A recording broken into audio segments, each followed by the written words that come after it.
It's time now to bring in our person of interest. Our person of interest today, Radhika Das, a global Kirtan artist who has brought India's devotional sound to audiences across the world. Born and raised in London, he discovered the path of bhakti in his youth, and what began as a personal search soon became his life's calling. For over a decade now, he has traveled across Europe, America, and now India, leading Kirtan sessions where thousands come together to chant, to meditate, and to connect with themselves. His approach blends ancient Sanskrit mantras with contemporary music, making devotional practice accessible to a new generation. Beyond the stage, he conducts workshops and retreats that introduce young people to bhakti philosophy, community service, and mindful living. His music has reached millions online, and today he is here to share that journey with us. Thank you so much, Radhika, for joining us. It's a pleasure talking to you. Now, let me begin by asking you, we've covered this on the show earlier as well, this whole new trend of bhajan clubbing. I want to ask you, what drew you to this? Kirtans have become a phenomena, bhajan clubbing, as I mentioned, has become a phenomena. Why did you choose this particular genre? I think people around the world are recognizing that there's a need for a spiritual connection, and one that is available in an easy format, one which is available to people who are not in a capacity to practice in a strict fashion or in a ashram environment. People are looking for spirituality in an accessible and relevant format.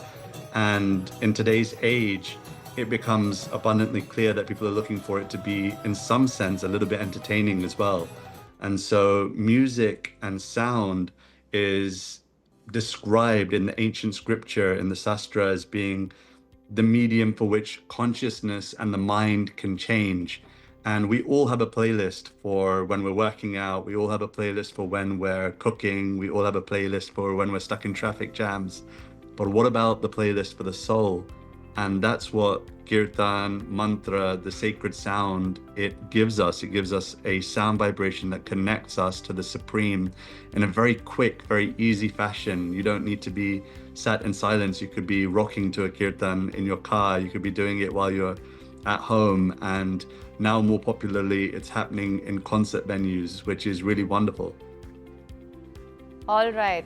So Kirtan jam sessions is what we're looking at. Now, I want to ask you again, so that's the shift that we're seeing in the people. Why did you first decide to focus on Kirtan as the genre of music that you wanted to bring to the people? For me, I was a seeker of spirituality, but I didn't connect with the format that was being presented to me. I didn't connect with the, how one could say it, the harshness or the strictness or the solemn practices. And what really drew me was that this was a mode in which I could chant, sing, and dance. And I think one of the things that really attracted me was that it was a joyful practice. It was a practice that allowed me to sing and dance in love with the Supreme. And when I first came across it in 2007, then I was immediately moved by it. I didn't understand any of the mantras. I didn't understand the science behind it. I'd never read the Bhagavad Gita. But now, years later, I understand how sacred that first interaction was. And I still am astounded to this day how a connection with God can be one which is joyful. And that's one thing that's connected me from the beginning and continues to fill my heart with joy. All right, we love to hear it. Do you think it connects you to something more sacred, something more primal within you? I think, yes, it's definitely connected to something primal. The search for the self, a search with the Supreme, a search for my relationship as the true identity, as the soul with the Supreme. I think it also brings about a sense of community, of oneness with human beings that are children of that same God, and one God who goes by different names. And so yes, it brings about in my life a feeling of joy, a feeling of connection, a feeling of calm, and ultimately happiness. All right, that's lovely to hear. And of course, you're touring in India as well. What are you hoping to learn, and what are you most excited to discover about India's various diverse spiritual landscapes?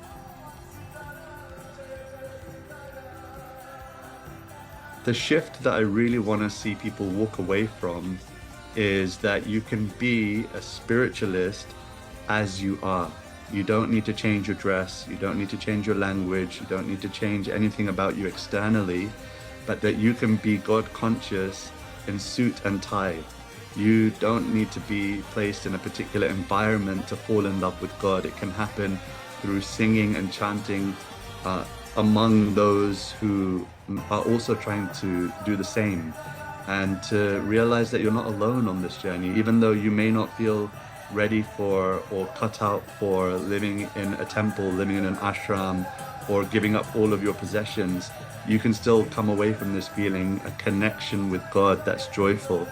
And so I really hope that people walk away from this feeling that there's a chance and there's a hope for a loving connection with the Supreme. And I've seen it happen, I'm seeing it happening. And that's what's bringing me so much excitement and so much fuel and so much joy in sharing. All right, and that being said, do you think reactions have changed to this sort of new genre of concerts as well? Do you think people are more accepting as opposed to how they were when you perhaps first started out?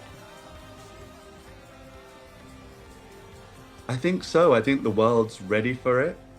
And I think the world is looking for it. I think people of today are so consumed with to-dos that they've forgotten to be.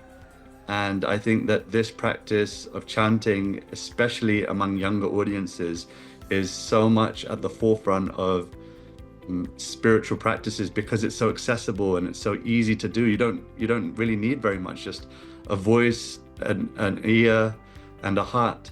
There's not really much more in terms of barriers to entry. And I think that's what's special about what we're trying to present and what I'm trying to present, which is that you can come as you are and still feel a connection that's a life less ordinary. All right, come as you are, but we can't let you go just right now, not before you maybe give us a little sneak peek of what these sessions are like, and if you could just sing for our viewers. Sure. Well, I'll sing for you the mantra that everyone knows from the internet and has gone viral, and I hope you can check out the full version on YouTube too. It's Radhe Govinda. Bhajamana Radhe Radhe Govinda, Govinda Radhe, Radhe Radhe Govinda, Govinda Radhe, Radhe Govinda, Radhe Radhe Govinda, Govinda Radhe. All right, Radhika, that was absolutely fantastic. Thank you so much for that, and thank you so much for joining us on the Breakfast Club this morning. It's been a pleasure.